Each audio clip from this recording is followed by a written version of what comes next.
Many people graduate from college saddled with debt and determine the next best financial move for them is to buy a home so they're not wasting money on rent every month. While that might be a sound concept, consider the idea of house hacking before taking out the maximum mortgage that your bank pre-qualified you for that will strap you down for 15 or 30 years. Often said to be one of the easiest ways to get started in real estate, house hacking could allow you to live completely free by using your primary residence as an investment while directing your housing money to something that would be more suitable for achieving your financial goals. If you enjoy content about money and personal finance, be sure to like the video and subscribe to the channel. House hacking most commonly involves renting out parts of your property to tenants that will pay many of your expenses.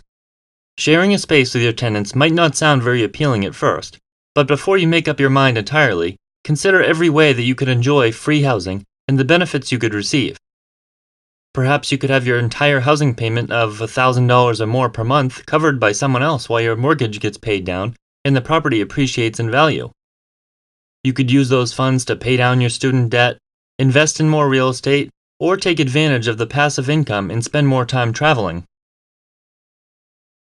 House hacking, most commonly, is when an investor buys a multifamily property, such as a duplex, triplex, fourplex, and so on, and intends to live in one unit while renting out the others.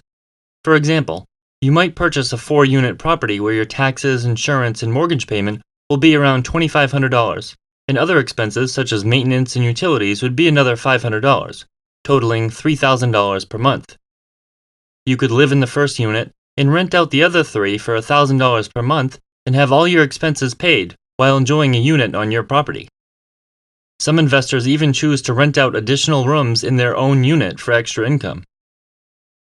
Obviously, these numbers aren't exact, but there are many deals that provide you with the ability to do this. Say you're a single person and don't want to own a multifamily home. Instead, you could purchase a single-family home with 4 bedrooms. Your mortgage, taxes, and insurance might be around $1,500, with another $500 for utilities and maintenance. You could rent out the 3 bedrooms that you're not using for about $500 per month and just cover the $500 of utilities and maintenance yourself. You would still have a small housing budget, but you'd essentially be having your mortgage paid. The average American household spends about 20% of their income on their housing expenses, which is the largest expense for most people. Rent, mortgage, maintenance, utilities, and many other costs associated with real estate. If you could cut that expense from your budget, think of all the money available you'd have to put towards your future. Renting out part of your space and having someone else pay most of your bills allows you to use that money, what would have been the largest chunk of your budget, for something else. That money invested at an early age could be enough to provide you with a comfortable retirement. $1,000 per month that you wouldn't be spending on housing could be invested. That $1,000 per month at age 25 would become nearly $6 million at the age of 65, assuming an average return of 10% annually.